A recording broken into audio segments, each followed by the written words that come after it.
Washington, AP, members of Congress bid a tearful farewell Thursday to Rep. Elijah Cummings, hailing the son of sharecroppers.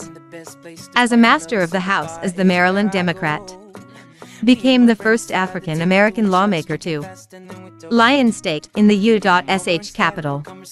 Lawmakers eulogized Cummings as a mentor and close friend, with a voice that could shake mountains, in the words of Senate Democratic leader Chuck Schumer, and a passion for justice and his hometown of Baltimore. He had a smile that would consume his whole face. But he also had eyes that would pierce through anybody that was standing in his way, said Republican Rep. Mark Meadows, whose bond with the Cummings was among Congress's most surprising friendships. Perhaps this place and this country would be better served with a few more unexpected friendships.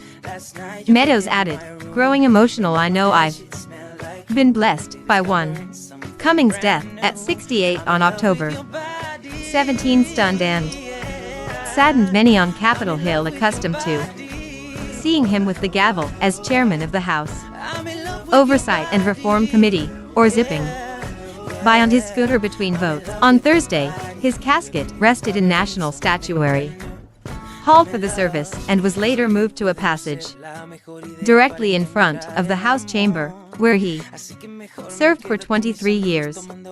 The doors were pinned open in his honor as the public filed past. The chairmanship gave Cummings a sizable role in the impeachment proceedings against President Donald Trump. The two tangled last summer when the president insulted Cummings and suggested he pay more attention to his impoverished city than to investigations. Cummings responded by inviting Trump to visit his hometown and assuring him he would be welcomed.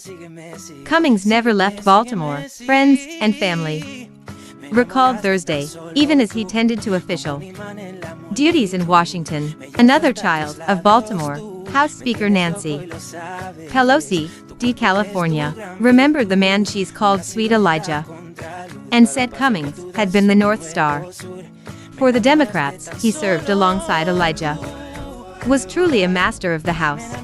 He respected its history, and in it, he helped shape America's future, Pelosi said.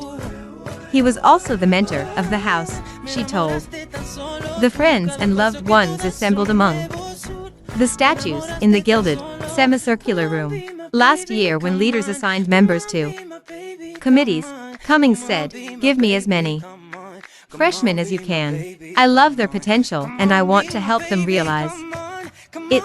Pelosi recalled. Representative Karen Bass, D. California, chairwoman of the Congressional Black Caucus, said Cummings was respected and revered in the caucus, a quiet giant whose words were heeded. He pulled no punches.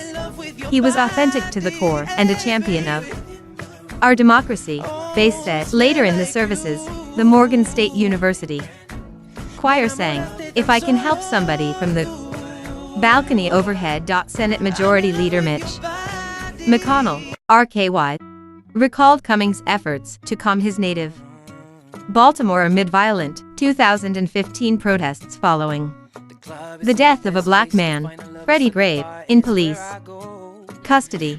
By day, Cummings was at the Capitol in the halls of power, McConnell said, but at night he returned to Baltimore to encourage unity. Taking to the streets with a bullhorn, Cummings helped quiet the disturbances. "Let's go home. Let's all go home," McConnell recalled Cummings saying. At the time, now our distinguished colleague truly has gone home. House Majority Whip James Clyburn, DS.co, recalled connecting with Cummings over there shared roots as PKS preachers' kids who followed their own paths to Congress rather than their fathers into the ministry. Nonetheless, Clyburn said, Elijah's service was a soaring, instructive sermon on justice and fairness. Cummings frequently urged colleagues to think about how their actions would affect children, and he was an outspoken critic of Trump administration policies that separated children from their families. At the board, House Majority Leader Steny Hoyer, DMD, recalled, that during the 2015 Baltimore protests, Cummings was a calming influence in a sea of rage. Hoyer and other speakers remembered a frequent Cummings lament when events went awry or politicians acted badly. "We are better than this," Cummings would thunder. In his baritone, as oversight chairman, Cummings led multiple investigations of the Trump White House, including impeachment. Although his health was failing in recent weeks, Cummings joined strategy calls with Pelosi and other House chairmen and signed subpoenas from his hospital bed. When we're dancing with the angels, the question will be asked, in 2019, what did we do to make sure we kept our democracy intact? He said after a February hearing with Trump's former attorney, Michael Cohen. The phrase was one he often used as a reminder of his own mortality. As Elijah begins his Hallelujah dance with the angels, may we look at his life and his work as dance lessons for our future entry into the silent halls of death. Hoyer said, "Our country," Schumer said, "has lost a giant."